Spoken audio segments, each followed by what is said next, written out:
Yes, bana inakuaje? Uko bomba, uko poa. Karibu kwenye podcast yetu ya Before the Fame. Na leo tuko na mwanangu Wana Man. Chino. Yeah, bro. What's up, bro? Yeah, I'm good. Good? Yeah, I'm good. Karibu mwanangu.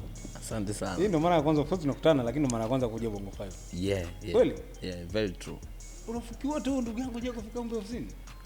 Kaka, wewe mwenyewe unajua, mara nyingi tunakutana kwenye mbanga zetu. Kwenye vibe tu huko. Yeah. Yes, kwa hiyo mimi nimefurahi sana leo kufika. Yeah, na mimi nimefurahi sana bro kwa kupata leo hapa tupige story mbili tatu ambazo watu wengi inawezekana wanajua lakini wengine pia hawajui. Yeah. Kwanza nikupongeze kwa pembe.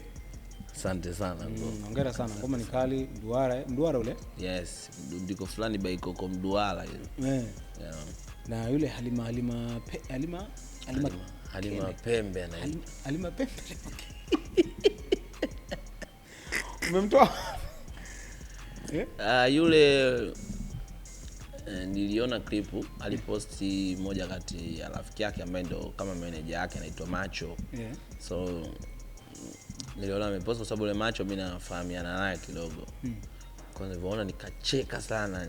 So unajua mimi ni mtu ambaye napenda kufly muda wote. Yeah, naelewa. Yeah.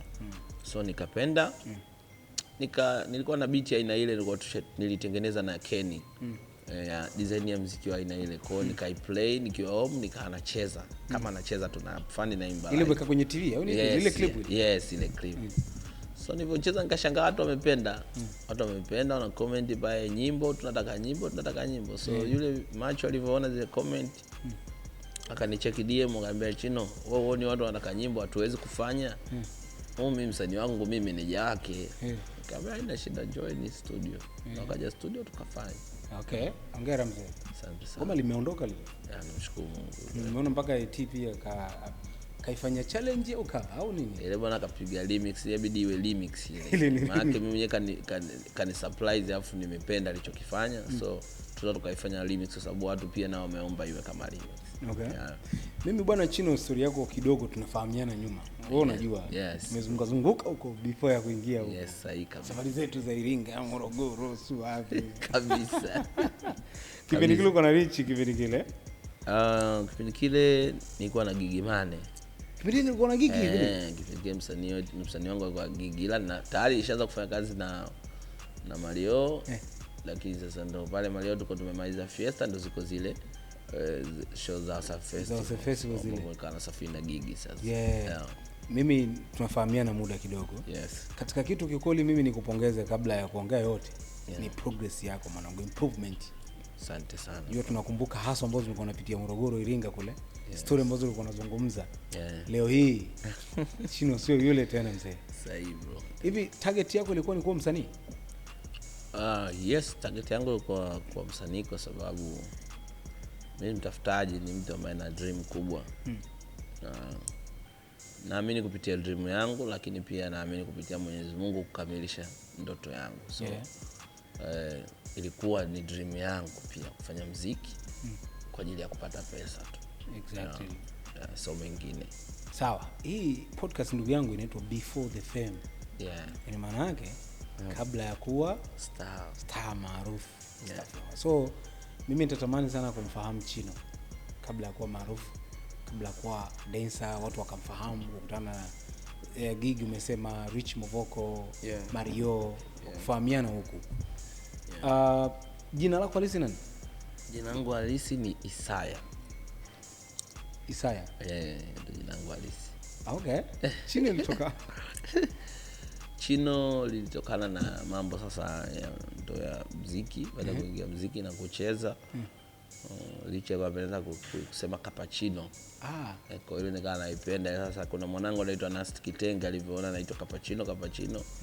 Kama wano sitoi cappuccino, iweke Chino Kid. Na ananiambia iweke Chino. So mimi pia nilikuwa namkubali sana Wizkid. Namkubali Wizkid. Wizkid ni mmoja kati ya msanii ambaye nafuatilia kila kitu ambacho anakifanya. Ni mtu lifestyle yake, yeye anashindana na dream yake. Afanye muziki kushindana na mtu. Yaani anashindana na dream yake. Ndio. Kwamba mimi mwaka huu nimefanya hichi, itabidi mwaka huu unaofuata nifanye kingine, nifanye zaidi ya hichi, au kama siko tayari bora nipumzike hata miaka mitatu nikija kufanya nifanye zaidi ya hichi nilichokifanya round hii. Exactly. Kwa unaona wewe ni mtu ambaye haumani, anaona Davido unakuta kuna kipindi cha Davido wa moto, lakini yeye anaweza kaa kimya atoi nyimbo. Hata mwaka 2025 unajua hajatoa ngoma hata moja. Yes, umeona. Kwa akirudi anarudi. Kwa unamwona mtu anashindana na dream yake yeye mwenyewe. Kwa hiyo inamfanya anakuwa uhuru, na hakuna kitu kizuri kama wewe mwenyewe kupambana na dream yako kuliko kujichanganya kupambana na kabisa. Kwa hiyo kitu ilinifanya nikamkubali sana jamaa. Na ndo nikaongeza sasa Chino Kid with Kid. Yes. Aha. Chino Wana Man. Akaja yule dada wa South Africa sasa. Ile Chino Wana Man. Lakini ilikuwa ni Chino Mwanawani. Hiyo story mtupe kidogo. Mimi katika story of course mimi inanivutia. Anatoka nani yule dada? Anafanya ngoma na Marioo Mama Amina. Inaitwa Boss Miss. Inaitwa Mama Amina. Inaitwa Mama Amina ile ngoma. Piano ya kwanza ambayo tunaweza kusema ndio ilifungua milango yote ya piano hapo. Sababu ilikuwa ni sound mpya afu noma. Ile nyimbo ilikuwa kubwa sana. Sana. Ilikuwaje Marioo akamwambia kuimbe wewe kwenye wimbo wako? Upendo. Mimi na mwanangu tuna upendo ambao kuna maisha ambayo tumeishi hakuna mtu yote anajua. Na mimi naamini mwenyewe anajua, anakumbuka na mimi nakumbuka. That's why naona sina sababu zozote siwezi kuja kumchukia katika maisha yangu. Tumeishi kwa upendo sana. Mimi nakumbuka hata tulizoenda Kigoma zile. Yes, and love yake ni kubwa mno kwangu. Mimi najua love yake ni kubwa, na yeye anajua love yangu mimi ni kubwa sana kwake. Kwa kwenye ngoma Mama Amina alitaka jina lako likae Chino Mwana. Yes, na sio Mama Amina tu, nyimbo nyingi sana. Yeye ndo alianza kunitaja, nyimbo nyingi sana alinitaja. Kwa lengo lilikuwa ni Chino Mwanawane. Chino Mwanawane. Sasa hii Mwanawane kaiongezea Jojo yule dada. Yes. Chino Wana Man, Chino Wana Man, Chino Mwanawane. Wow. That's great bro. Safari yako ya kwanza kuja Dar es Salaam ilikuwaje Chino? Kutoka Ifakara, kwa sababu nafahamu nyumbani Ifakara. Ifakara, Morogoro. Nakumbuka tulikuwa tunaishi wenyewe huko Ifakara, tumeachwa na bibi katika watu harakati za kimaisha. Unajua wazazi wetu. Kuna kupata na kukosa. So walikosa kwa kipindi hicho. Nakumbuka tukawa tumebaki sana Morogoro kule na bibi, tumehangaika tunapambana sana. So nikumbuka nikachukuliwa na shangazi yangu, nikaenda kulinda mipunga sehemu inaitwa mtaa Mbogo. Mtaa Mbogo ni kweli wanyama wanapita wale mbogo wale nyati wale. Kwa mimi nibaki kule kwa sababu ya kulinda mpunga kule. Nimechukuliwa na shangazi yangu Ifakara kwa sehemu inaitwa Miwangani. Nilichukuliwa na shangazi yangu upande wa baba. Kwa hiyo mazingira yalikuwa sio rafiki, lakini ilikuwa hamna shida, hamna cha kufanya, hamna tena. Hamna cha kufanya. Hakuna namna. Hamna namna kwa sababu tumebaki na bibi. Afu unajua ilikuwa nafikia hatua kuna madudu yaitwa madodoki. Unajua madodoki? Najua ile. Yalikuwa na mbuyu wale. Yes, sio kama mbuzi, anakuwa kama majani fulani anakuwa katika miti. So ilikuwa nafikia hatua bibi yale anakata, anachemsha. Sisi tunajua chakula kinapikwa ili sisi tuwe na imani kama chakula kinapikwa. Kwa sababu bibi ni mzee, alikuwa mzee, alafu afanyi kazi. Sisi tuko pale jukuu kilibao tuko naye pale. Kwa hiyo unakuta chakula kinapikwa, unakaa kinapikwa kumbe sio chakula hicho. Hapo mjala tangu asubuhi. Nafikia hatua sasa unakuwa kama mpaka tunasinzia. Lakini kinachopikwa mule sio hamna madodoki tu. Na bibi alikuwa anafanya hivi kutupa moyo sisi tuweze kupata hata usingizi. Ku believe. That's why mimi napambana sana, najua nimejifunza kuona umuhimu wa watoto kuwalea katika mazingira mazuri. Kuwalea kwa mazingira angalau watu wanaweza kupata 200 300. Kwa hiyo tulilala na imani chakula kinapikwa, lakini bibi hakuwa na chakula. Kwa hiyo sasa ibidi opportunity ilipokuja kwenda kulinda kwa shangazi, nikaona ngoja niende, pengine naweza nikarudi hata na gunia moja la mpunga hivi. So unajua mimi nilikuwa na moyo wa kupenda familia yangu tangu nikiwa mdogo. Kwa hiyo nilitoka nikakaa huko polini shambani sana. Sasa siku waliposikia mama kanarudi, sasa siku anarudi ndio haraka wakaogopa, wakabidi wanirudishe. Unaona kwa mama anarudi, si atauliza mtoto wake uko wapi. Ulikuwa na miaka mingapi? Hapo nilikuwa na miaka 7, sijui kwa miaka 12, 10, sikumbuki. Ila sio mdogo sana, nilikuwa kada darasa la pili. Unaufahamu? Kwa darasa la pili. Kwa hiyo tufotoka kule narudishwa, niko hoi. Unajua hapo shambani mzee, sio mchezo. Shamba noma. Kwa hiyo nimerudi niko hoi vibaya mno. Niko hoi na nimeondoka na nguo hii.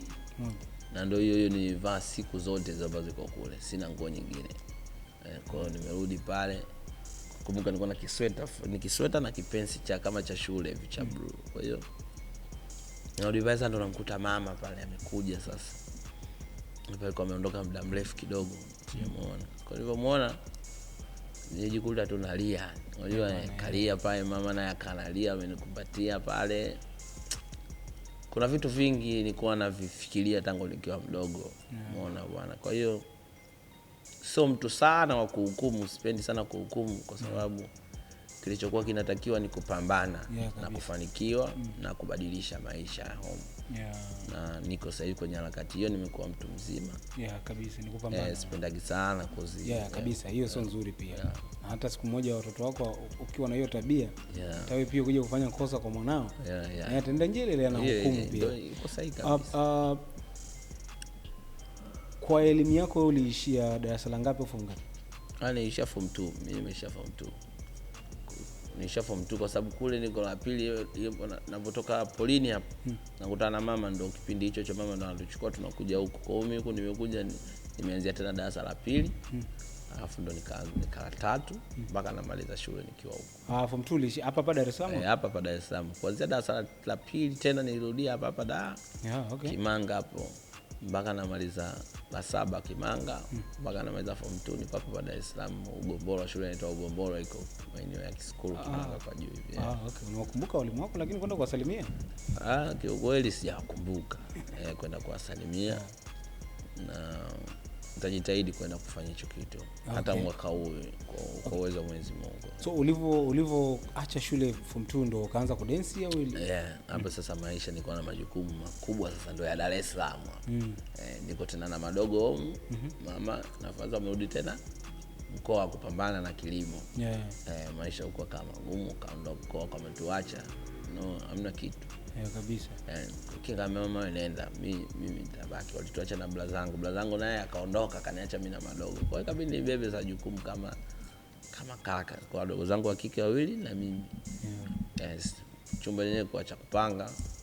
Kwa hiyo anapambana sasa mwenyewe. Sasa hapo nilipoanza kupambana niko form 2. Bwana. Msanii wa kwanza kukutana ni Mavoko. Kufanya naye kazi? Msanii wa kwanza kukutana ni Mavoko. Kufanya naye kazi kama kazi permanent yani. Ila before Mavoko ulikuwa unafanyaje kazi? Nilikuwa nafanya kazi na wasanii tofauti. Nilikuwa napanda madili ya video. Hadi brother Adam Juma nisha kushoot naye video. Kama pili hivi, kipindi hicho director Adam Juma. Mavoko akasema mwanangu tufanye kazi. Amechukua ndio moja kwa moja sasa nika official. Sasa. Bwana. Kera ndugu yangu. Pambana. Kweli. So nini ambacho kilisababisha ukaanza kufanya kazi na Mavoko? Story kidogo ambayo sikupendaga kuiweka wazi, lakini yeye ajui sababu, kwa sababu mimi nilimwambia tu bro, mimi sasa hivi nataka niache kucheza nianze na vitu vingine. Lakini ilikuwa katika changamoto tu. Na sijai kusema sehemu yote na siwezi kusema hiyo. Umeona bwana, ila tu nilimwambia hivyo, yeye ajui mpaka leo. Ni kitu changu tu private, niliona hapa siwezi kufika, inabidi ili nitoboe lazima nianze chini. Nianze tena chini, kubaki kuanza chini. Kama Mungu atapenda, kama nitakutana na msanii yoyote nitaanza naye chini, nikikuwa naye na mimi nitakuwa na nafasi kama ambavyo watu wengine wamefanikiwa. Ukiangalia kipindi kile ndo akina Mozo wameanza na brother Diamond tangu chini. Kwa Mavoko yuko WCB na sisi dancers tukawa pale WCB, lakini unaona kabisa hii ni sehemu ya watu. Hii sehemu ya watu washapambania kombe lao. Au sio bwana?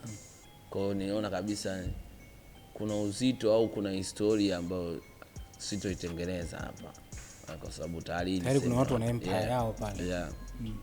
Ndipo nilipokubali kuanza tena chini. Ilikubali kuanza chini zero. Nikiwa na imani kwamba nitakuja kupanda anytime. Na Mungu ndo amesaidia ikawa hivyo. Ilichukua muda gani kukutana na Marioo? Baada ya kuacha pale WCB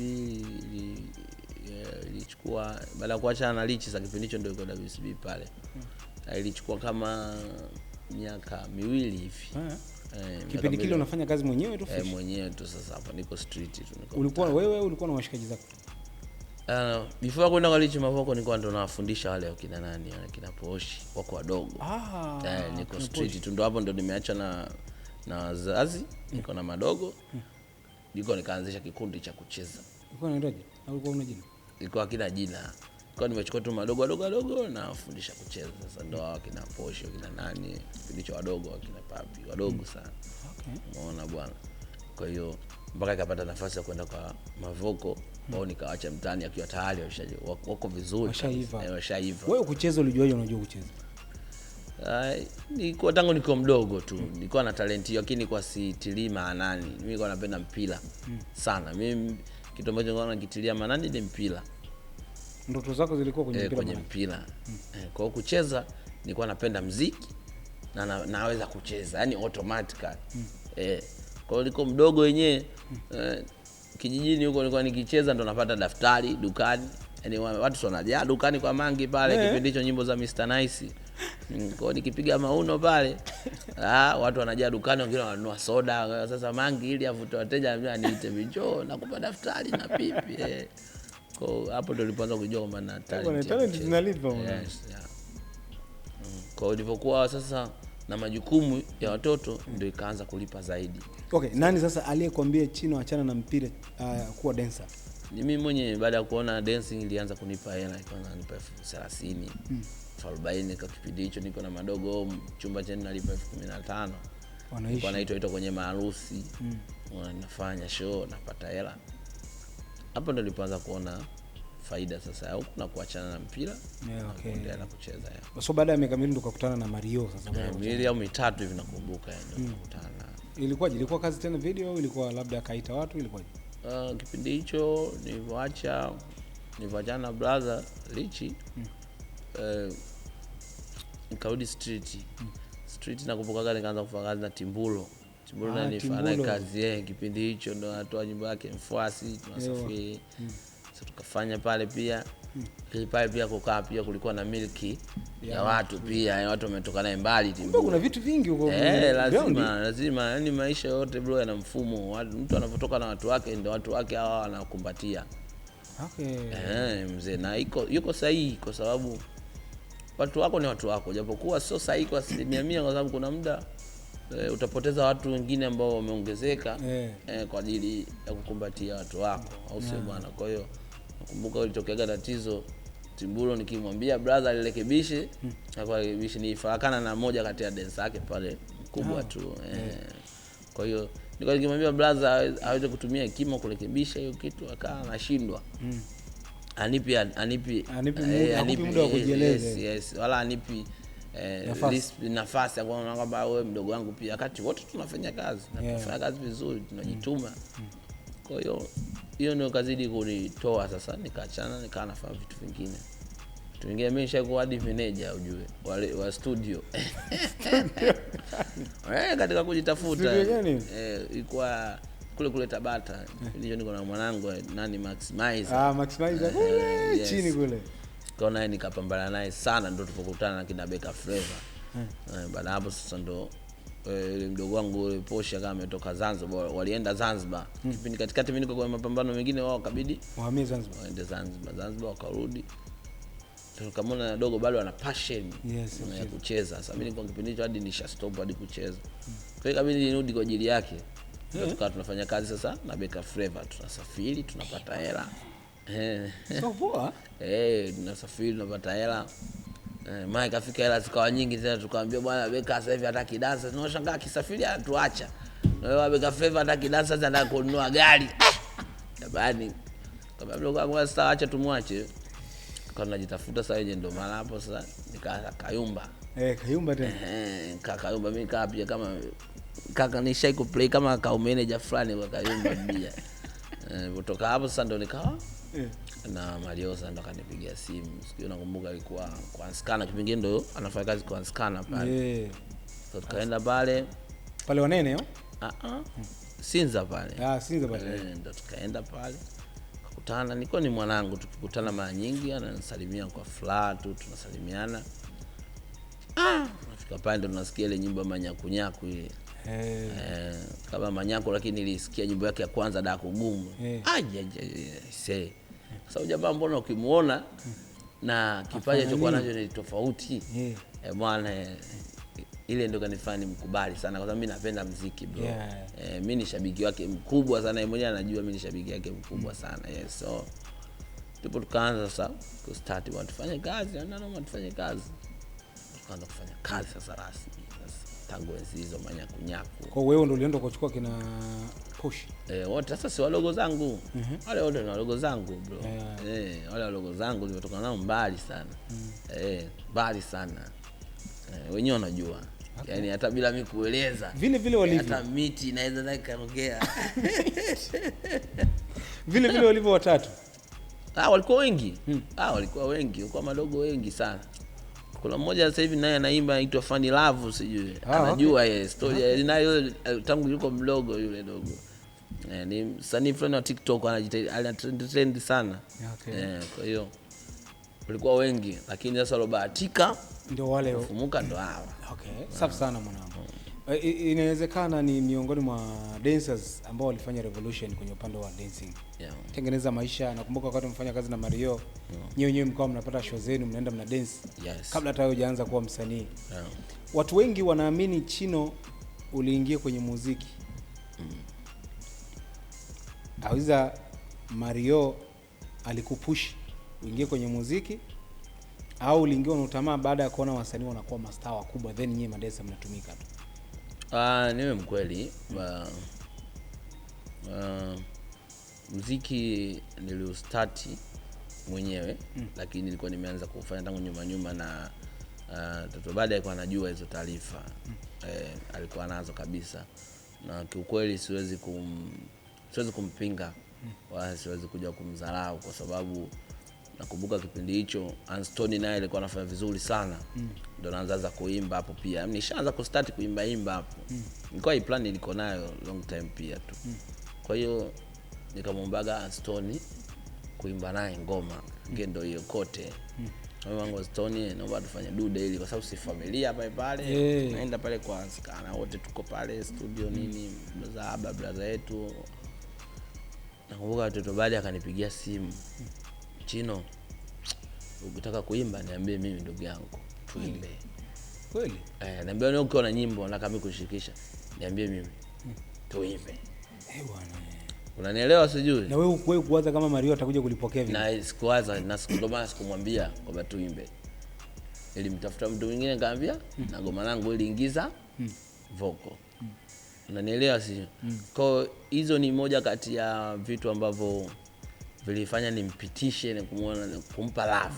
Unajua kuna muda mimi mwanangu kuna vitu ukivifanya kwenye maisha yangu mimi navisamini sana kuliko kitu kingine chochote. So hiyo ni moja kati ya kitu ambacho nisamini sana kwa sababu kipindi hicho bado hatuna kitu. Bado tunapambana. Lakini hakuona shida, hakupenda mimi mwanae.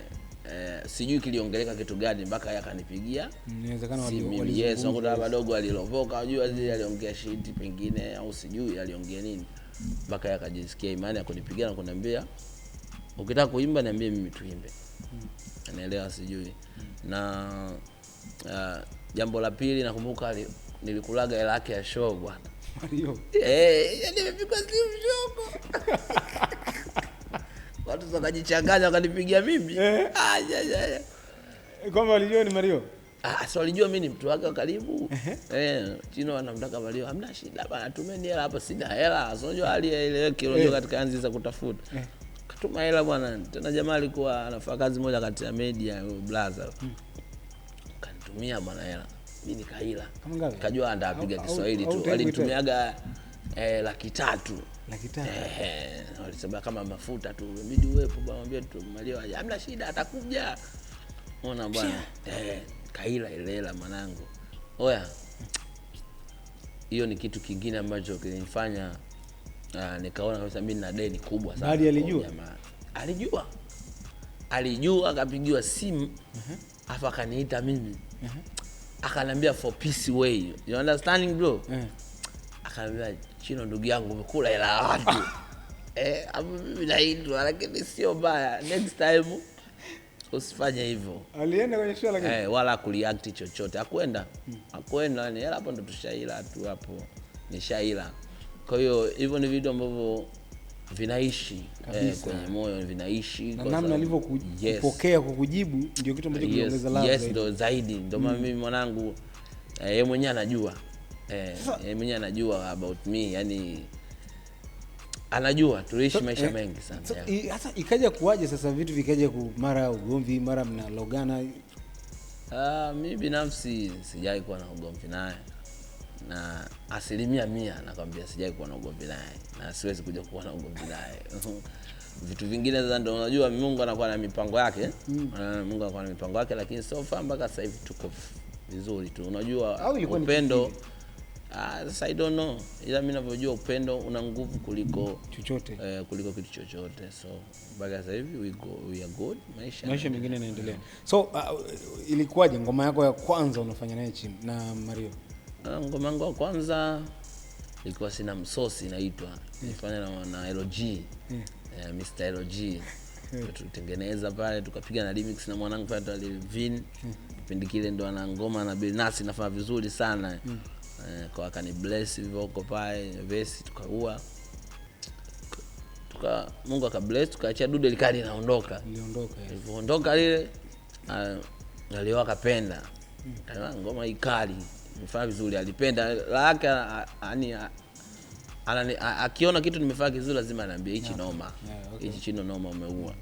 So nikaachia pili kabisa ndo nikafanya naye yeye mwenyewe. Kabla yeye kuna ngoma nyingine niliachia inaitwa Waunitomesha Beti inaitwa Tete. Hapo nikipikia ndo tunaanza kufanya pia show nini. So ya tatu nikafanya na yeye sasa papapu ile. Na tuingia studio tukaenda kwa Zombi tukaua tukaachia dole. Kuna namna labda baada ya mapokezi kuwa mazuri watu wakaanza kukutaja Chino kwenye muziki. Kuna namna ulianza kuvimba? Kwa kimaisha mimi na ndugu yangu au kwa watu? Kwa wewe, kwa yeye na ndugu yako Marioo na kwa watu pia? Binafsi sijawahi kuvimba. Na yani sijawahi kuvimba, labda ni mtu aanze yeye kunidharau. Mtu akianza kunidharau kikweli mimi sipendi mtu anidharau. Ila kama sijamdharau na yeye amenipokea nidharau basi hiyo inakuwa hamna problem. Sijawahi kuvimba hata siku moja. Kwa mfano unakumbuka ni issue gani ambayo ilisababisha mkapishana na Marioo? So mnajua kukaa pamoja hata kama mkiwa washikaji kiasi gani. Kupishana kupo. Kupishana kupo. Yaani kitu gani ambacho wewe unakumbuka ulipishana na Marioo na inawezekana ulijilaumu sana? Nafikiri kwa sababu nilikuwa mkimya. Unajua mimi zamani nilikuwa mkimya sana. Sana. Nilikuwa mkimya, lakini au mapishano yalikuwa hayana nguvu kama zile ambavyo tumeishi. Unajua kupishana kwenye mafanikio na kuishi vizuri kwenye shida kuna nguvu zaidi kuliko kwenye mafanikio. Unanielewa sijui. Kwa mafanikio mtapishana, lakini wewe una mzigo unaenda kwako, unalala kwa jumba lako na maisha yako, na mimi nimeenda kwenye shida.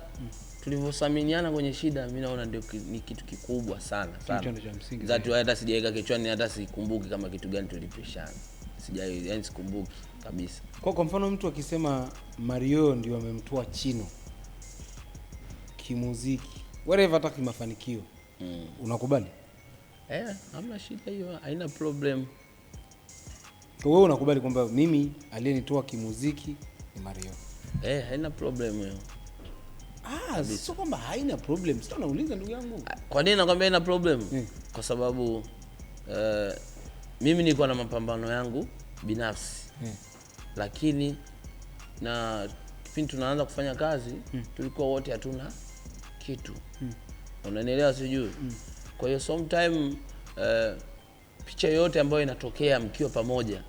Mfano wewe na rafiki yako mmeanza kupambana pamoja tangu zamani. Au rafiki yako alikuwa na kampuni fulani.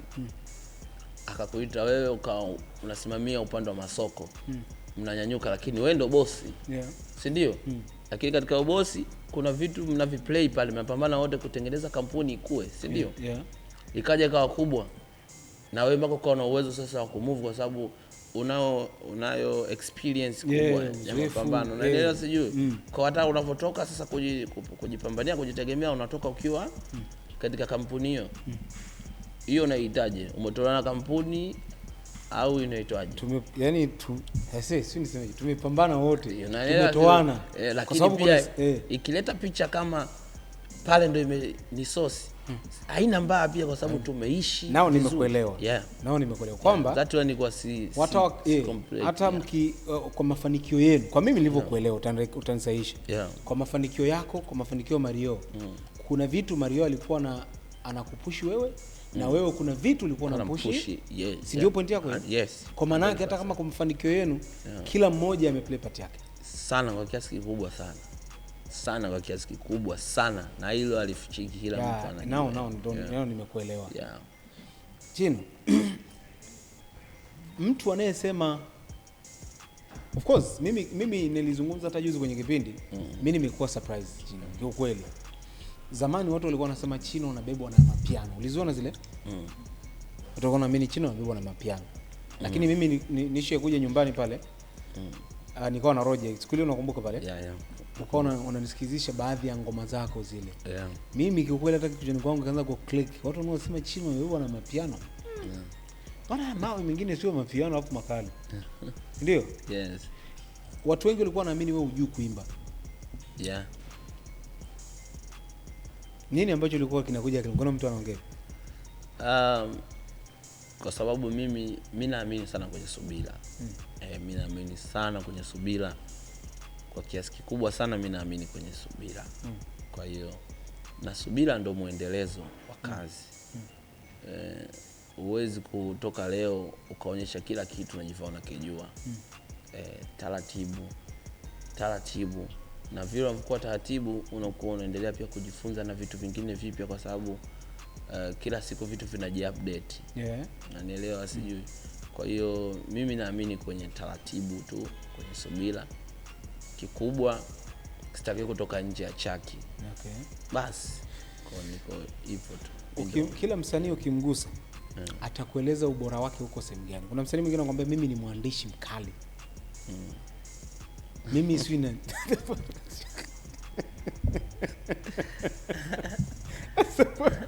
Mbona umekimbilia kucheka ndugu yangu? Mimi nataka kujua kwa Chino. Strength, yani kusema strength inamaanisha kwenye muziki. Ubora wa Chino uko sehemu gani? Mimi kweli sina ubora wote ila bado najifunza kuwa bora. Kwa hiyo kuna level nikifika ubora wenyewe utajieleza kwamba Chino sasa hivi kwa hapa alipofika huyu ni bora. Ila kwa sasa hivi bado kuna levels nyingi naendelea kuzipanda. Kwa siwezi kusema bora kati bado kuna nafasi, kuna sehemu ambayo naitaka kufika sijafika. 2024 kama siku 2024 kama mwezi wa 9 ndio wimbo wa Enjoy. By the way watu ambao hujui si bwana tushaye kupishana na Chino. Sio kupishana na Chino. By the way ni kwenye masuala ya kazi. Mimi naelewa mambo ya kazi.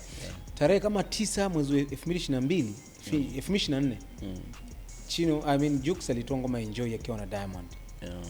Marioo na Alikiba wakatoa wimbo wa Sumu. Tulikuja kuzindua kule Mbezi. Kumbuka.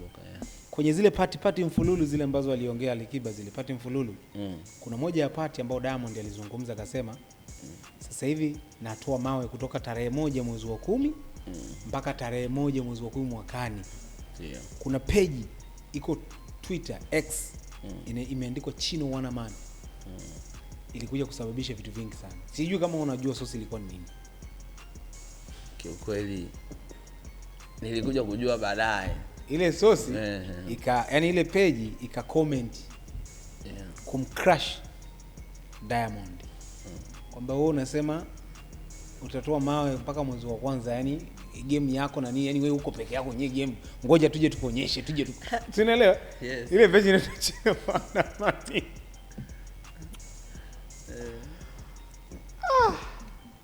Ndio bro.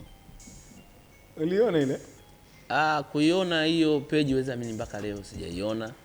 Lakini watu wakawa wananiambia Chino una trendi Twitter.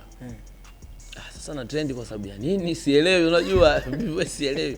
Kwa sababu mimi mwenyewe kwenye mitandao sio mtaalamu sana. Na hasa mtandao ambao naweza sana kuutumia ni Instagram tu, na WhatsApp, hizo ndo sehemu zangu. Kwa hiyo hata hii TikTok wenyewe nimeanza kuitumia juzi tu. Kwa sina utaalamu. Hiyo Twitter ndo kabisa sijawahi. Snapchat yenyewe tu simu ninayo kubwa, lakini sina Snapchat. Yaani kwa hiyo ni mimi sio mjanja kwenye mambo haya sana mitandao. Kwa hiyo nikasielewi watu wana Twitter ndio nini? Yaani Twitter sijui, yaani sielewi samani hata Twitter ni nini. Watu wanaambia Twitter noma, umekaa trending hadi namba moja Twitter. Watu wananitumia. Sasa sielewi, unajua zile. Ndio ghafla ndo tunakuta na yale mambo ambayo yanaendelea sasa. Watu wakubishana nini. Kwa hiyo ilikukuza kwa namna moja au nyingine, lakini ndio hiyo mimi katika mipango tu ya Mungu. Sasa unajua Mungu anakuwa na namna mwenyewe. Mimi kitu ambacho nilishangaa, unajua watu wengi ambao labda wanashindanishwa na Diamond, mashabiki wao wanawakataa. Yaani kwamba wewe huwezi kushindana na Diamond wewe. Unajua kazi ile? Yes. Kitu ambacho mimi nilishangaa, mashabiki wote wako upande wako. Mimi nakumbuka show zote ndugu yangu. Alafu baada mimi kila tukio nahudhuria. Yaani hata msanii gani apande jukwani, unasikia Chino Wana Man. Kiukweli yani ni Mungu tu kiukweli, naweza kusema ni Mungu tu, kwa sababu zilikuwa nakumbuka kipindi kile zikaanza kusambana memes, zile memes zinaandikwa sio Chino sio tukale mandazi, yani ilikuwa vitu vingi vinatokea kwa wakati mmoja. Diamond alikutafuta? Hapana, kipindi kile wala kunitafuta, na nilijitahidi sana kuiweka sawa kwenye baadhi ya interview, kwa sababu niliona ilikuwa inaelekea kuwa mbaya. Ilikuwa ilielekea kuwa mbaya. Kwa hiyo ilibidi ni explain, kwa sababu ningezidi kukaa kimya isinge make sense, kwa sababu mimi siamini kwenye kushindana na my brother Diamond ndio wewe unakuja kuwa mkubwa. Mimi siamini hilo hata kidogo, kwa sababu nikiangalia nchi nyingi zina wasanii wakubwa, na kulikuwa kuna wasanii wakubwa na wamekuwa bila kushindana. Nchi nyingi, hata mfano hata Nigeria tu hapo, mfano rais tunaona. Kuna master kibao. Kuna Kenya, unanielewa sijui. Haya kuna labda Marekani, hata Marekani. Niambie nani alikuwa na bato, unanielewa sijui. Unaona, kwa hiyo unaona au South Africa. Kwa hiyo kuna namna nyingi tu za msanii anakuwa kuwa mkubwa bila kushindana na mtu yoyote, na hiyo inaleta yani hiyo ndio kitu naamini kitaleta nguvu sana kwenye muziki, kwa sababu muziki unakosa nguvu kwa sababu ya mambo ya ushindani. Sio kwamba unatia nguvu, kutia hasira. Mimi siamini bro. Ushindani mzuri labda wa timu kwa timu, ndio unaona hapa Bongo uwezi kuona Taifa Stars inashindana na Taifa Stars. Haiwezekani. Naelewa sijui Taifa Stars inatoka inaenda kushindana na Morocco au inaenda kushindana na timu zingine huko nje. Kwa mimi naona hii wewe unahisi kwa nini watu walikuwa wanakushindanisha na Diamond? Sijui ila sina ni yani mimi nataka sina maneno halisi ya kujua kwa nini watu waliweza kunishindanisha vile. Sikuelewaga mpaka leo. Ulipata madili lakini mengi tu. Hiyo sikatai. Yani ili nikuza kwa namna fulani. Lakini sio kitu ambacho nilikuwa naona yani nitaweza kufeel proud, yani naelewa sijui. Wewe ilikushtua, yani nataka kujua reaction yako ya kwanza baada ya kuona watu wanakushindanisha na Diamond. Wewe reaction yako ya kwanza ilikuwa ni ipi? Nilikuwa najitafakari tu. Nilikuwa najitafakari, nasema hii ni kitu gani? Yani Mungu amepanga nini kwangu mimi? Kwa sababu kwa kipindi kile sisi tunafanya vitu tunamwangalia pia huyo brother, unaona bwana, tuna appreciate na tunaangalia. Sasa imekuaje kwa mimi msanii ambaye ndo nakuja napata nafasi kufikia hatua hiyo? Nikajua hata kama mapenzi. Yani nilikuwa najitafakari yani. Yani nilikuwa najifikiria tu, yani najisikia kujitafakari. Yani kwa nini imekuwa hivi yani? Watu wengine wanafurahia wakiona hivyo. Lakini mtu anashindwa na Diamond bro. Mtu anafurahi Chino.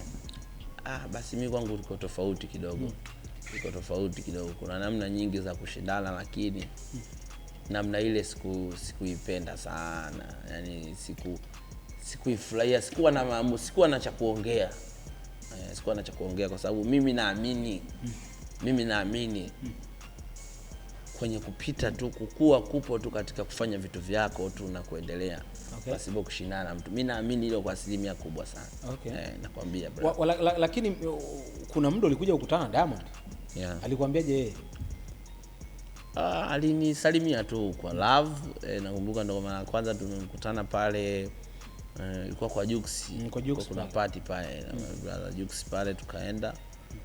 Alikupatia tu kwa love, kaongea tu vitu vizuri, akaniambia kitu ambacho anapenda kutoka kwangu mimi. Always mimi kwa sikuwa naja kumwambia kwa sababu ni tayari kila siku tunaongea kwenye ma-interview na vitu vingi kwamba tuna appreciate na mkubwa anapambana sana kuwakilisha. Hakuna kitu kigumu bro kama kujitolea. Umeona kama mimi nilijitolea upande wa dancers. Nimejitoa. Leo hii kila dancer ana confidence ya kuongea na msanii. Kila dancer ana confidence ya kufanya kitu chochote. Kwa hiyo niliweka uoga pembeni. Nikasema natakiwa nipambane. Na ni prove watu kupitia hii kitu.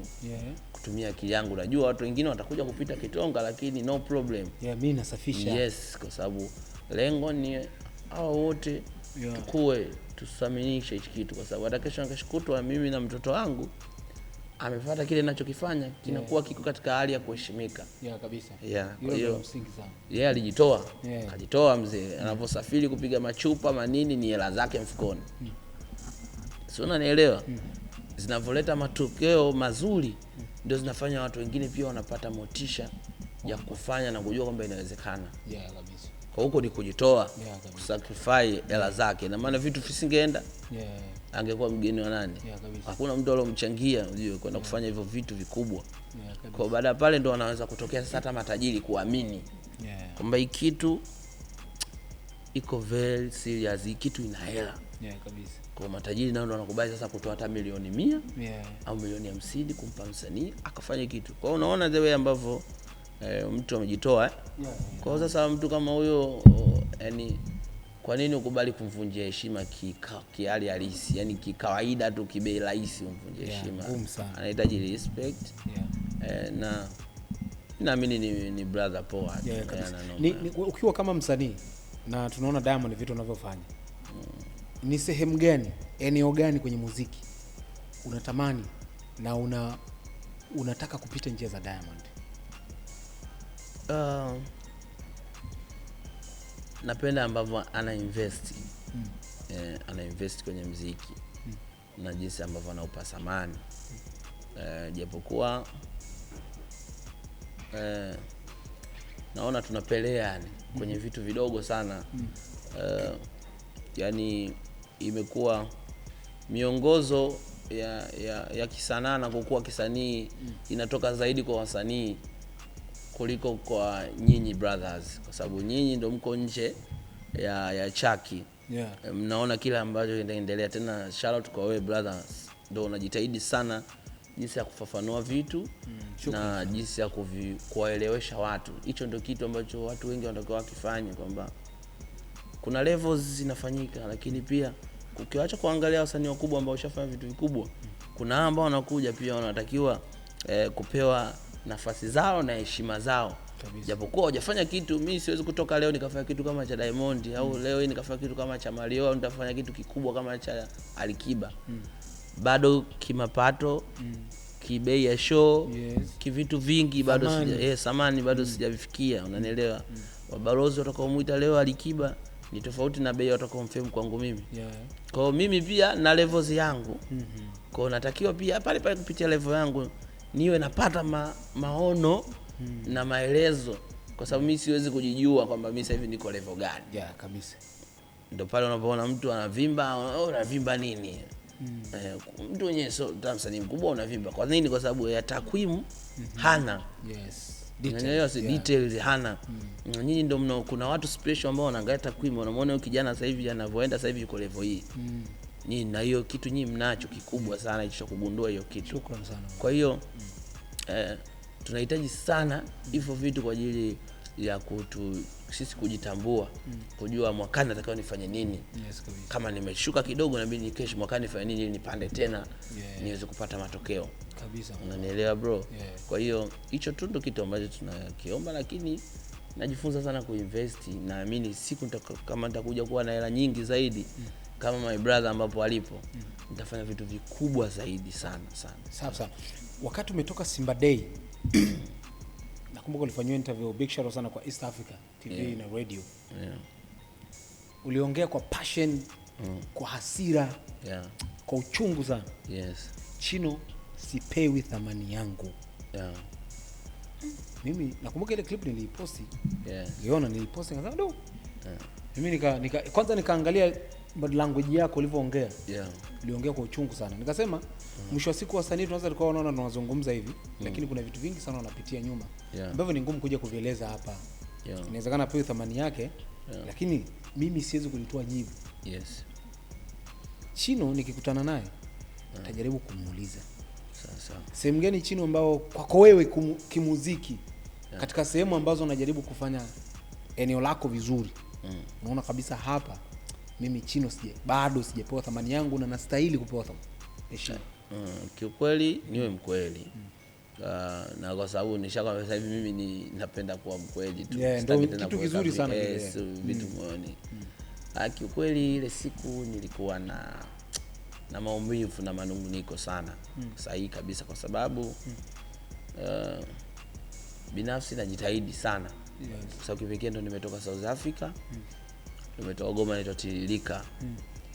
Na kwa level yangu mpaka leo hii sidhani kama kuna msanii wa level yangu ameenda kufanya kitu kama kile. Yes. Tilika nifanya collab kubwa, ngoma kali, video kali. Yote katika muendelezo hapo mwaka uliopita nakumbuka nimeuchafua. Mwaka uliopita tena uchafua mwaka mzima. Unanielewa sijui. Na mwaka ule nilikuwa nimetoka kufunga mwaka mimi ujue nimeachia Bongo Man remix na Mbosso. Bongo Man. Unanielewa sijui. Kwa hiyo nilikuwa naongea kwa sababu nilikuwa naona kila siku detail zikifanywa na wasanii A-list wakubwa ambao nyinyi wenyewe mnawaamini au sio bwana? Details zinatoka kwa haraka sana. Lakini sisi ambao ndio tunakuwa sasa, ambao tunahitaji pia hizo detail hatuzipati. Unanielewa sio? Hiyo ya kwanza. Ya pili, binafsi mimi hata niwe na mafanikio kiasi gani, sijazoea kuishi kwa kujitofautisha.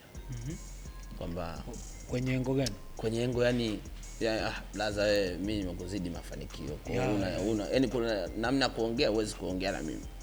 Unanielewa sijui? Sasa mimi kujitofautishaga hiyo sijui. Mimi niwe na hela nyingi, nisiwe na hela nyingi, niwe na mafanikio, nisiwe na mafanikio. Mimi mwenyewe na ushahidi. Yes, maisha yangu yako the same kwa sababu naona ndo maisha nimeachagua. Kwa kama nitakuona blaza hali, nitakuita ndo blaza hali vile vile. Hata kama nimebaki range 4, nitashuka na kufuata blaza hali. Vipi bro wangu? Mimi shahidi ndugu yangu. Kwenye hilo kweli. Sasa kuna watu wamezoea namna za kupewa mipaka na wasanii anapokuwa na level fulani, kuna aina na mtreat. Ndio anaamini kwamba huyu msanii mkubwa anakuwa anamuogopa. Unanielewa? Mimi mwenzangu wa mimi ambao nimezoea kuwa vile vile humble, yani hujabadilika. Kuna mtu anakupokea, labda tumesalimiana hapa, kuna tukio lingine labda limeitwa labda Superdomo la nini na kubwa la kiheshima, unafika pale unavopokelewa wewe tofauti, lakini wewe ni star unajua. Ni star. Ila kosa kujishusha, na ustaa wako unaishi kwa kujishusha. Mtu anakuona wewe msanii mdogo, kwa anakutreat ambavyo anaweza Chino, hebu kaa subiri kwanza hapa, wanampitisha hapa mtu mwingine au wanampitisha. Unanielewa sije? Yani different. Nakuelewa. Treatment. Sasa pale ndio tunajiuza. Pale tupo kwenye maisha yetu ya kawaida. Unanielewa sijui? Hapa ndio tupo kwenye watu leo macho yote wanaangalia Chino anaingiaje, Marioo ataingiaje, sijui nani ataingiaje, ataingiaje dogo sergeant ataingiaje, unanielewa? Treatment mapokezi yale. Iwe the same. Au kuta city hapa wamekuwa huku kuna wakubwa, sawa wakubwa. Basi tafuteni namna ya kubalance na kujua kwamba wote ni mastaa. Na mimi ninapopata nafasi ya kukaa hata na meza moja na kaka zangu, ndipo wanapojisikia faraja zaidi na kuona kwamba navuka hatua. Kuna hatua naenda. Brother, kuna umuhimu mkubwa sana wa kutengeneza unit ya wasanii sisi ambao ni kizazi kipya na mabrother, kwa sababu tuna sasa hivi kuna mashabiki wawili tofauti. Ndio hao Gen Z na wasanii na mabrother ambao ndio nyinyi wakina brother hali ambao mashabiki zenu ndio mabrother kina Alikiba tangu long time. Kwa kuna kizazi cha kuanzia 95 au kuanzia 2000. Au hicho kizazi kinamwangalia Chino, kitamwangalia Dogo Noma, kitamwangalia sijui nani ambao wanaona tunaongea lugha moja. Unanielewa sijui. Sasa wewe huwezi kusikiliza muziki wangu mimi. Ili usikilize muziki wangu mimi labda kupitia mwanao ndio utaweza kunifahamu mimi. Lakini Diamond ukitajua utamjua, Marioo utamtajua kwa sababu muziki yao naimba ni yake kubwa. Mimi muziki yangu ya Gen Z. Kwa hiyo bila navyo connect na my brother, napata nafasi, napopata opening, napopata na kuwa free. Inanifanya na mimi naweza kushare shabiki zangu kwa brother. Unanielewa sijui? Yes, kwa hiyo ndio maana unaona kina Davido so wajinga wanaenda South Africa kufanya ngoma na kina Scott Mapuma. Wanataka kuniambia Davido ana mashabiki South Africa? Anao, lakini mashabiki zake sasa hivi ile level yake watu wazima. Yes, kina Scott Mapuma ndio Gen Z. Yes, Gen Z na hao ndio wanakula bata na hao ndio biashara sasa hivi. Kwa lazima amixi, awape open. Davido unaruhusiwa kunishika mkono, unaruhusiwa kuongea, unaruhusiwa kuniomba ushauri. Unanielewa sijui? Naruhusiwa mimi pia kukupa una experience. Mimi hata niweje siwezi kumzidi experience Diamond au Alikiba au nani au Juxi brother Juxi. Unanielewa sijui? Mkubwa ni mkubwa tu. Ana experience kubwa, ana siri nyingi kubwa za game, anajua kila kitu ambacho kinatakiwa kifanyike. Bwana. Hiyo ilikutokea wapi? Ilikuwa inanitokea tu mfululizo, nilikuwa naona ni treatment, lakini pia nyimbo yangu Tilika mfano ilikuwa ni nyimbo kubwa kwa mwezi ule wa kwanza. Na ulikuwa ni muendelezo wa kitu ambacho nilikiongea tangu mwaka jana nikiwa nimefunga mwaka na mia mwaka mwingine. Na love kwa my brother unaona kabisa unapewa, lakini jinsi ya kuconnect niko naona ndio watu wanawekea mipaka. Yes, unaona nyimbo imetoka lakini imetrend tu kwa sababu ngoma kali imefanya vizuri. Lakini hamna sehemu yote watu wanaanza Chino kaachia video kali. Imagine mpaka my brother Marioo anipigia simu ananiambia Chino, hii video yako kali sana na ngoma kali sana. Ina maana mtu kama angekuwa mtangazaji angeweza kusema. Unanielewa sijui? Lakini kwa sababu ni brother yangu, ni mwanangu, ndugu yangu, kaniambia. Sasa unakuta kama brother kaniambia, ina maana hajaona hizi watu hajaona hicho kifani kikubwa. Kikubwa ndio maana nikaenda kujitoa, ndio maana nikakwambia brother Diamond tunamheshimu na vitu muheshimu kwa sababu katoa hela zake mfukoni kutengeneza biashara ambayo sasa hivi watu wanaokula ni wengine. Na hata wengine hawajui hustle zake wala kuwepo kwenye hustle zake. Unanielewa mkubwa? Nakuelewa. Mfano kama mimi na enjoy kwa sababu ya mfumo umeutengeneza. Lakini unakuta na yeye pia ana enjoy mfumo ambao umetengenezwa na kina Alikiba. Unaona mpaka kuimba kina Alakeli. Hii ni kitu ambacho inampa mtu hope, kumbe bwana anaweza kufika pale. Bro, huwezi kufika pale au huwezi kujenga nyumba ile kama hujamuona Chino kaijenga ile nyumba. Lazima kuna mtu akupe nguvu. Yes, ndio anakupa full energy ya kujua kwamba naweza kukamilisha kile. Lakini yeye hujui yeye mwenyewe ndo kakamilisha kwa akili zake. Bwana. Hivi Chino, kwa mtu ambaye labda ukimwambia investment mtu anatoa hela. Kuna mtu mwingine anaweza kaona hela gani, labda hela za kawaida. Kitu gani ambacho kimekusurprise wewe baada ya kuingia kwenye muziki? Ukaamini muziki unahitaji hela. Muziki baba unahitaji hela. Muziki unahitaji hela sana. Na niliona pia katika ngoma yangu ile ya Tiririka. Na niliona ambavyo nimetoboka South Africa kule. Lakini pia before hapo nimeona kipindi nafanya kazi na ndugu yangu Tobadi. Tunaona ambavyo hela zilikuwa zinatoka katika kupush vitu vyetu, kuanzia video. Watu wanatakiwa sijui wale watu wafike makwao baada ya video, bado hapo waanze kupush ngoma. Ngoma biashara, matangazo bwana. Haina mjanja, hata wewe unauza chakula kitamu vipi, lazima kitangazo lazima. Kwa hiyo unaona zile ambavyo unatoboka tu hapo, unatoboka. Kwa hiyo ndipo unapojua muziki unahitaji hela. Na ukitaka kuamini hilo pia angalia wenzetu Nigeria. So unaona wanazozitoa hizo ni news zao, maelezo yao kama Don Jazz, unaambiwa shilingi ngapi wametumia kwenye calm down. Dola 100,000 mpaka 200,000 mpaka 300,000 kusari kutoka. Bwana karibia milioni 700. Umezungumzia issue ya South Africa. Nilikuwa nimeenda kwenye show ya Chris Brown. Ukasema najifunza. Kumbuka unasema nimejifunza vitu vingi na najifunza vitu vingi sana. Nini ulijifunza kwa Chris Brown? Nilijifunza kwenye kuzidi kupiga hatua. Yule ni binadamu. Ana macho mawili, ana mikono miwili, miguu miwili, ana moyo. Pengine kwa tumetofautiana mataifa. Yeye kazaliwa Marekani, tumezaliwa Bongo. Sisi tumezaliwa Bongo. Lakini pamoja na ubongo wetu, lakini si ulimuona kacheza kwa masava. Si unanielewa bro? Kwa hiyo unaona kabisa kwamba dream ndio kila kitu. Dream na kuamini na uvumilivu na kuendelea kujifunza. Kwa hiyo nilijifunza pale, nilijifunza vitu vingi sana. Hasa kwenye uwekezaji zaidi, lakini pia kwenye kuendelea kupambana na kukua. Kukua, kuendelea kufanya vizuri na kukua na kuendelea kuchanganya mashabiki wa aina mbalimbali. Ukimwangalia mtu kama Chris Brown pale ni South Africa kajaza. Watu wanamshangilia ni kama mimi nikiwa nashangilia kitambaa cheupe. Unaona dao?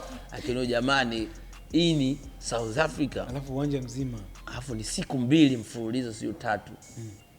Yaani siku ya kwanza sold out, kesho ya pili sold out, siku ya 3 kapiga. Oya. Unaona hii ni power ya aina gani bro? Tuko karibu kufikia au bado uko mbali sana? Tuko mbali.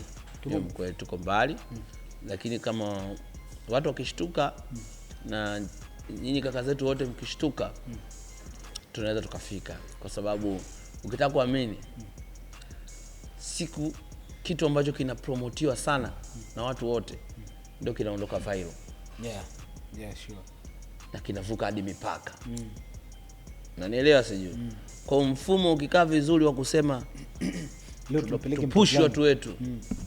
Inaenda. Haipingwi. Inaenda bro. Yaani inaenda vibaya mno. Kwa sababu clip zile zinakuwa zinatembea kwa speed. Yaani kitu kinakuwa oya bro, inaenda. Kabisa. Hivi unaishi na watu wangapi nyumbani Chino? Mimi nilikuja hapo nikasema bro, mimi mwenyewe siwezi. Yaani nikaja pale nyumbani, mimi mwenyewe nikaonyesha mikono. Nikasema namna mwanangu Wana Man anavyoishi na hawa vijana. Atengekuwa ni mimi. Maisha siwezi bro. Unaishi na watu wangapi nyumbani? Sasa hivi niko mwenyewe tu, tuko kama niko mimi na dogo sergeant na tukazaa tu. Lakini wale watu wote sasa hivi wako sehemu yao. Kila mtu maana yake ni kila mtu kapanga kwake. Tulichukua nyumba, wanakaa wao sasa hivi kivyao. Kwa hiyo nyumba yao ya Mando tumeweka na studio hapa. Dancers kile. Wote dancers na kila kitu. Bwana, hongera mwanangu. Unawezaje hilo Chino? Yaani katika kitu mimi nataka kujua kutoka kwako. Mzee, unawezaje? Hii ni passion tu yangu mwenyewe kwa sababu jumla watu wako ngapi? Watu wako wengi. Wengine ndio kama hivyo wanajitegemea tayari, wengine ndio hao. Yaani mimi nataka kufahamu watu ambao wako kwenye cycle yako na unakula kupitia Chino. Sasa siwezi kuhesabu, ila ni wengi. Mimi wanafika? Wanaweza wakapita pia. Wengi brother, na watu wengi. Unawezaje kwa control wale watu wote? Ni upendo tu. Upendo ndio unaweza kwa control watu na mkafanya kazi vizuri. Love. Kwa nini wao vijana wanakupenda sana Chino? Ni kwa sababu naishi ni mtu na mipaka. lakini mipaka yangu ipo katika kueleweka. Na ukiona tumekaa tunasemezana au tunaelekezana, ujue na pointi zangu ambazo nakwambia hapo, na ni kweli mtu tukiwa tunaongea tunaweza huyo mtu alikuwa wrong, alienda wrong yeye mwenyewe. So tunarekebishana, maisha yanaenda. Kikubwa tu tunataka kizazi kijacho kiwe na vijana ambao wana upendo na wanasaidiana. Yani mwenyewe unaona hata tulivyoanza tu na ndugu zangu, umeona sasa hivi kuna makundi mengi ya vijana naishi kwa kushirikiana kabisa. Tena bila kuanzilishi mambo ya dancing group. Kabisa bro, bila kusnichiana. Unaona na umoja vibaya mno. Kwa hii kitu ndio tunataka kije kuwa kizazi ndio kinachokujaga kushikilia baadaye kikiwa watu wazima, ndio kinaweza kuonyesha tena picha watu wengine ambao wanakuja tena wanakuwa kabisa. Chino, niliona kuna kitopiki fulani siku 2-3 baada ya kumchukua, baada ya kufanya kazi na Mama Amina. Mmoja na nani? Anaitwa nani? Kingamuzi kutoka Tanga yule. Kingamuzi. Lakini pia nyuma back in days ulikuwa na Sergeant. Chukua Sergeant ulikuwa na naye, si ndio? Uliona na kuna sehemu niliona comment yako ulizungumza nafikiri. Chino kuhusu kutembelea upepo wa wale watu wanao trend mitandaoni. Ukimwona mtu ana trendi, chwa. Ukimwona mtu ana trendi, chwa. Watu wakasema Chino basi inawezekana anatembelea upepo wa watu wanao trend. Hiyo kwanza unaionaje, unaizungumziaje watu kusema wewe Chino inawezekana anatembelea upepo? Hiyo nimeizungumza mara nyingi. Mimi siamini kwenye kutembelea upepo. Kwa nini watu wasema wanatembelea upepo? Labda ni moja kati ya kitu ambacho ndo lifestyle yetu sisi Bongo. Na ndio maana hicho ambacho nimekielezea hapo kwamba tunahitajika kuacha kuangalia negative, kwa sababu kila kinachofanyika ni kina maana na ni cha msingi. Mfano mimi nikiwa na upepo, alafu Brother Kiba anataka kufanya ngoma na mimi, ndakwambia mimi upepo wangu unamzidi mashabiki Alikiba? Haiwezekani. So unanielewa bro? Kwa hiyo anafanya ngoma na mimi hivyo kiupepo, nyinyi mtasema upepo, labda watu wanasema upepo. Naanza kupata deals, bei yangu inapanda. Kuna watu nimeongeza ambao wananiamini, wanaongezeka kuniamini. Kuna mashabiki wapya wanakuja, wewe na upepo wangu. Naanza kupata mafanikio. Je, huo upepo na mtu anakuja kutembelea upepo kanisaidia hajanisaidia? Nimesaidiana tayari hapo. Sasa hicho ni kitu kibaya, ni kitu kizuri. So sidhani kama kina make sense kusema jamaa katembelea upepo. Wakati baada ya mimi kufanya kazi na Mama Amina, ndio Mama Amina ndio huyu ambaye mnamuona sasa hivi kabadilika kwa Mnyamwezi, amekuwa Mnyamwezi, amekuwa tena sio Mama Amina yule wa mtaani, amekuwa mtu wanamwangalia kwa jicho lingine, na watu kabisa kwenye simu wanapiga, wanataka show. Kwa sababu kama mpaka afanya kazi na Chino na ngoma imeenda, ni msanii mkubwa tayari, kwa sababu Chino hawezi kuimba na msanii ambaye anaona sio mkubwa. Ndio kuaminisha huko inaitwa kuaminishana. So hii kitu ninafanya hata kaka zetu sasa wanajivuta. Hizi comment ndio zinafanya kaka zetu wanajivuta, tunazidi kuodorosha muziki. Nashindwa kusaidika. Yes. Mimi ndakupa mfano mwingine kaka yangu samani. Mtu kama Dayo. Ni msanii ambaye anatakiwa kuendelea kukua. Kwa maslahi ya vijana na watu wengine ambao watapata ajira kupitia. Anatakiwa kuendelea kukua zaidi. Ana talent, ana deserve kila kitu. Unaelewa bro? Okay, mtu mwingine hata ukimwangalia Brother Nomzi Wanda, ukimwangalia Mila yule, ukiangalia kuna wasanii wengi bado wakali. Wanatakiwa kuendelea kukua na kupewa nafasi zaidi. Tukiwa mastaa wengi ndio inavutia sana. Mzunguko hela pia unakuwa mwingi zaidi. Wewe nimeona of course sijajua wewe umeelewana yako na Rich Mavoko alikuwaje. Lakini baadaye pia tukakuona uko na Nomzi Wanda. Sijui umeelewana yako na wao huwa yanakuwaje? Mimi binafsi bwana, hao ni kaka zangu. ni kaka zangu ambao na waheshimu na kuappreciate. Ukizungumzia brother Nu, ni brother mimi nilikuwa namuona anafanya muziki na ni mkali kabla mimi kufika popote. Yes. Na hii natamani iwe kwa vijana wote ambao natamani sana hii waichukue. Ukiwa uko chini hujatoboa na unaona watu wanafanya vizuri, unapokuja unafanya vizuri, usije kwa dharau wale watu. Haifai hata kidogo. Haifai kwa dharau kabisa. Kabisa. Hata kama wawe na matatizo yao, unatakiwa uvumilie kwa sababu wewe ndio wakati wako. Unatakiwa uvumilie na kuonyesha love ya kweli, kwa sababu ni watu pia ambao ni wakali na walifanya vizuri, kwa wao pia ni mastaa. Yes, kabisa. Hilo sahihi. Anaelewa sijui. Kwa wakati usikuchanganya ukaona kuchukulia poa. No, ni mastaa pia. Kama wewe ambavyo uko sasa hivi star. So utakavyowadharau na wewe utafika wakati wako utakuja kudharauliwa. Sawa. Na tuko mshoni kumalizia Chino. Target yako ya kimataifa ni ipi? Blaza, target yangu ya kimataifa ni kubwa sana. Na hasa nataka zaidi nipitie kupush kupitia dancing, kwa sababu Mungu kanibariki kipaji cha kucheza kikubwa. Naamini bado nina nafasi ya kuendelea kuipush na kukipush na kuleta mafanikio makubwa, kuwakilisha vizuri nchi yangu kupitia hii talent ambayo niko nayo. Na naiamini talent niliyokuwa nayo kwa sababu nimeshaenda hadi baadhi ya maeneo ya watu wakali kwenye kucheza. Na nikafanya nao, nikawaona kabisa wao pia nimewa surprise kwa kile ambacho mimi nimekifanya. Ukienda sehemu ambapo watu wanacheza na wanasifika na wameendelea kama South Africa au wapi au Uganda wapi, na wewe umefanya kitu wamesema wao, wameshangaa kabisa kutoka moyoni, kwa sababu wenzetu brother hawana chuki. Haki ya Mungu nakwambia, hawana chuki kabisa. Kama una talent wewe mwangalie Focalisti ana comment kwa Indaka kwa yule Tosi Mlando. Focalisti ana private jet bro sasa hivi. Nyama kabisa. Star mkubwa. Lakini ana comment kwa mtu ambaye hajaimba hata na Davido, hata na msanii yote bro. Unaelewa sio bro? Yaani wenzetu wanakunjua. Shida nini kwetu? Sijui. Nafikiri labda pengine exposure, maybe exposure au pengine hela pia, pengine bado ya muziki haitoshi. Okay.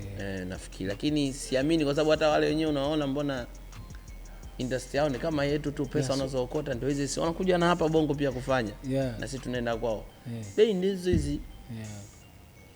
Yaani sijaelewa kitu gani kinafanya hii. Sawa. Umeongea kitu cha msingi nataka kujua. Unataka kupush kimataifa kupitia dancing. Yes. Why not muziki? Na maana dancing na muziki ni vitu vinaomana bro. Nyimbo zote kubwa duniani zimesambaa kutokana na dancing, sio uimbaji.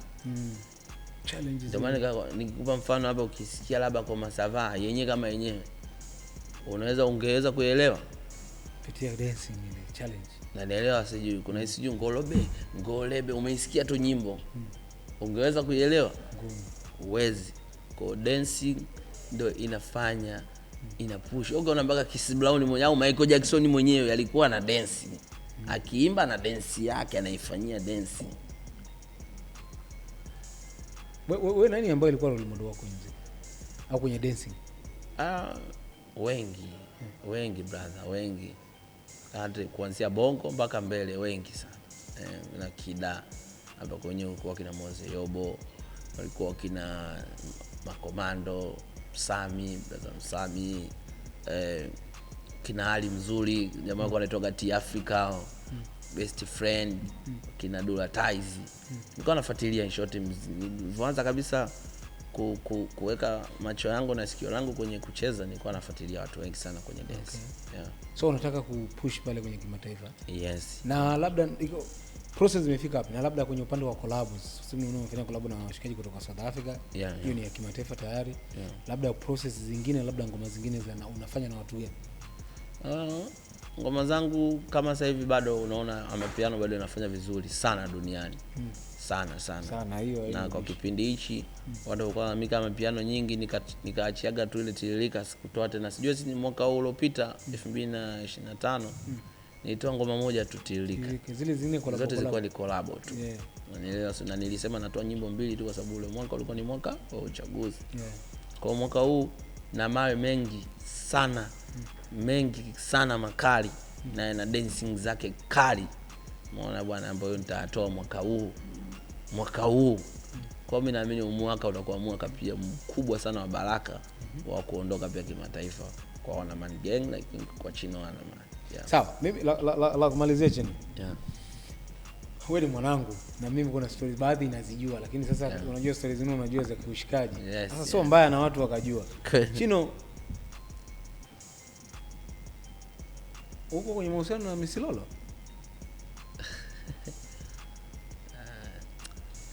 Kubwa wangu, mimi naomba nisizungumzie vitu. Tusizungumzie hivi. Niliona lakini juzi Clouds pale. Siko tayari kuzungumzia vitu. Hiyo. Samahani lakini. Okay, haina shida, lakini shemeji vipi? Marioo. Nao siwezi kuzungumzia Zaidi. Samahani. Ndugu yangu. Nikiendelea. Siwezi kuzungumzia kakaangu, nisamehe bure. Uko kwenye mahusiano lakini? Si mwanaume. Mwanaume ni. Uko kwenye mahusiano. Sawa. Bwana, tumezungumza vitu vingi sana na mwanangu Wana Man, Chino Wana Man, na nimezoea kumuona na kina Dogo Noma. Leo hajaja nao. Sija nao brother. Sasa ongekaa hapa. Afu kingine nilijua anakuja kwa brother. Kwa hiyo sikutaka vurugu nyingi. Niko na amani tele, najua siwezi kufanya chochote, hamna chochote kinaweza kutokea, ngoja nikamwone bro. La kumalizia Chino, tufunge. Mimi nataka kufahamu ilikuwa hard kiasi gani kumbadilisha Sergeant. Namna msoebu mnyama, kwa nakumbuka show ile ya Simba Day alisifiwa sana unyama wake, kasuka kama mnyama, kavaje. Unaelewa? Na tunafahamu tukatoka Swahili kama ulivyosema kwa Mama Amina. Ilikuwa kuna ugumu kubadilisha wale vijana. Kwa kweli mimi kitu cha kwanza ambacho namshukuru Mungu na uwezo wa kuisoma talent. Kuisoma talent na kujua namna ya kuitengeneza. Kwa hiyo nilikuwa nikimwangalia Sergeant namuona kabisa huko na mavazi akivaa anabadilika. Na appearance na makuzi ya msanii anaanzia kuanzia anapovaa, lifestyle yake. Ndio mengine anakuja taratibu, ya tabia na nini anakuja taratibu. Lakini kitu cha kwanza cha muhimu kwa msanii ni appearance, the way you ana look au anaonekana. Kwa hiyo nimeona ni dogo ambaye kuna aina kibadilika hata ya uimbaji, ya kuvaa, kila kitu atakuwa noma. Na umemwona sasa hivi mpaka watu wanataka kumuita Justin Bieber. Mimi mwenyewe nimekubali dogo sasa hivi amebadilika kwa kiasi kikubwa, alafu anapendeza na yeye mwenyewe kapenda kubadilika. Unanielewa? Apende, yani kakubali kubadilika na kapenda, na unamuona na mimi natafanya vizuri sana mwaka huu. Kabisa. Wale kina kingamuzi wale wanatumikaje? Kingamuzi kama unajua ni pia ni shabiki yangu mimi. Lakini mimi pia ni shabiki yake. Kwenye nini? Kwenye mambo yake anayofanya yale. Mimi napenda ucheshi. Kwa hiyo nikiona vitu vyake ananifurahisha pia. Zile challenge zake. Cover za nyimbo. Na ule unafiki wa meneja yake ule basi kwa napenda. Kwa hiyo kingine tunapenda sana kuwapa watu kitu ambacho wanakipenda. Tuliona watu pia watu wanasema wanataka kuona wakutane. Sio tukawakutanisha kwenye ile ngoma. Ili watu wafurahi. Na Mama Amina zinaiva kweli? Azivi kabisa. Kila mtu anamwona mwenzie dishi. Kwa balaa tu. Lakini ndo maisha yenyewe yale. Ndo maisha yenyewe tu ya kufurahi, kuongeza siku. Lakini pia wameenjoy kama hivi, wanapata thamani. Mimi mwenyewe kikweli nikiona wako pamoja. Start na sio kama zamani tena unaweza kukaa hapo watu wakampuuzia. Hapana, sasa hivi ukimuona unaweza star kakaa pale. Kwa hiyo sisi tunachotaka ni hicho tu, watu tusaminike. Kila binadamu ana umuhimu wa kusaminika. Ana umuhimu wake na thamani yake. Utawasaini wale? Hapana, wale ilikuja tu ni project tu. Kama nilivyokuambia, moja kati ya msaada na pushing ambao ni wanazipokea muda mwingine kwa ajili ya kusapotiana. So alinifuata manager yake yule DJ Pacheco. Tangu nyimbo ya kwanza kashindikana, kipigeni niko na vitu vingi, sababu kipigeni niko na Sergeant. Kwa hiyo round ya pili kama niko free, let's go. Njoo tuchane. Akaja tukaua. Ile ya Mavoko ilikuwa ni kurudisha fadhila, ilikuwa nini? Siwezi kusema kurudisha fadhila kwa sababu yeye ni brother pia, tumeishi maisha mengi sana. Kwa hiyo mimi nilifanya tu katika kujisikia vizuri sababu ni brother ambaye yes, ana story kubwa pia kwenye maisha yangu. Nikaenjoy kufanya naye kazi. Kiukweli ni moja kati ya ndoto kubwa sana ambayo naifurahia nimeweza kuikamilisha. Ile yes. Moja kati ya ndoto kubwa sana nimefurahia. Okay, sawa. Ili sijui utanijibuje, kuna yule jamaa ambaye ulikuwa unamjengea nyumba yule. Rest in peace mwanetu. Mwanetu. Nani alikuwa mtu nani? Anaitwa Nabil. Yes. Rest in peace brother. Na tulishawahi kuzungumza. Nampenda sana. Tulishawahi kuzungumza, umemjengea nyumba yake mama yake, umemjengea mama yake nyumba. Si ndio? Ulimpa nyumba actually, sio kwamba ulimpa nyumba ambayo ulitaka kujenga wewe. Yes, ambayo nilianza kumjengea mama.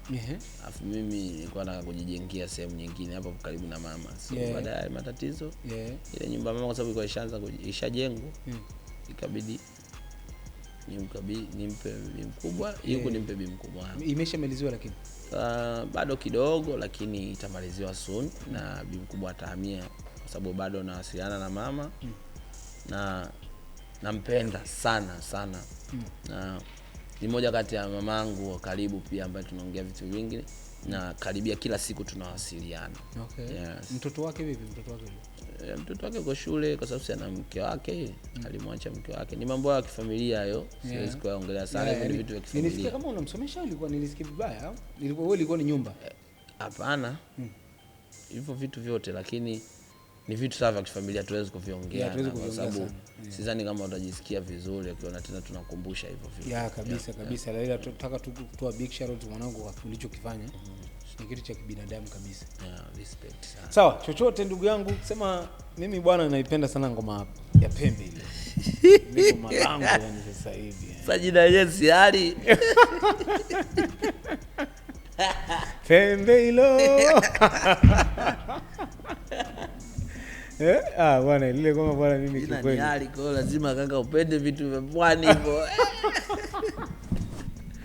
Bwana nimependa sana kiukweli na hongera sana mwanangu. Ngoma gani? Kuna ngoma moja ilikuwa imeandika Kiingereza tu ile. Yeah. Inatoka soon. Lakini sio ngoma yangu tena, ni surprise itakuja. Ni kuna msanii ndo nikashirikisha kwa ngoma yake. Kwa hiyo muda wote watu enjoy, inaitwa For You. Soon. For You. Bwana mimi nimepiga story nyingi sana na mwanangu Chino Wana Man, na hii ni before the fame. Kabla Chino kuwa maarufu, amekupa story yote. Ilikuwaje, kapita wapi, kapita changamoto gani, mafanikio ambayo mnayaona leo hayajaja kirahisi mzee. Kwanza nikupongeze mwanangu, unapiga show nyingi sana. Asante sana bro, asante sana. Ili kwa wiki unapiga show daily, unasikia? Katika kitu ambacho Chino ambacho ukajaliwa kila siku ana uwezo wa kufanya show. Ni kila weekend, lakini unajua ni mwezi wa kwanza, afu pia nilipata gadi matatizo, nibidi niende hospitali. Nikapewa pia nipunguze kwa sababu weekends kwa ziko back to back sana. Siku moja show 4. Siku? Sasa unawezaje kwa Ijumaa moja tu show 4. Kwa hiyo sasa hivi kidogo kwa ajili ya mwili kuendelea kuulinda. Unajua kuna maisha sasa hivi na maisha baadaye. Kuna maisha sasa hivi na maisha baadaye. Kwa hiyo unatumia energy nyingi sasa hivi. Baadaye uko umefika miaka 35 au 40, ngoma kaanza kuunoka. Mwili unaanza kukataa. Okay. Una chochote cha kuambia mashabiki kuhusiana na yale ambayo ilikuwa inaendelea na wakataa wasanii sasa? Kaka, hiyo uko siwezi kugusa kwa sababu sio msemaji wa wasanii. Ila tunawapenda na bado tunawategemea sana katika kusupport. Na tubadilike mwaka wa 2026. Tuje na mfumo mpya wa kusupport wasanii wote ambao mnaona huyu anaweza kafika sehemu fulani na akawakilisha taifa. Tuwasupport bila kutenga, bila kuwabeza. Tusijigawe, yani mashabiki wasigawanyike. Kama unaona wewe shabiki yako Chino uweze kumkubali anachokifanya, usicomment vibaya, usimuonyeshe picha mbaya. Nenda kwa yule ambaye unaona wewe anakuvutia, mshabikie.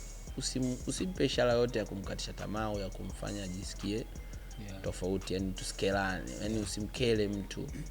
Hiyo itajenga amani kwa wasanii na itaendelea kuwafanya wasanii waendelee kufanya kazi kwa usahihi zaidi. Unajua kipindi hichi mashabiki wamekuwa tangu mwaka jana ile mashabiki wamekuwa wanajua vitu vingi, huwezi kuwadanganya sasa hivi.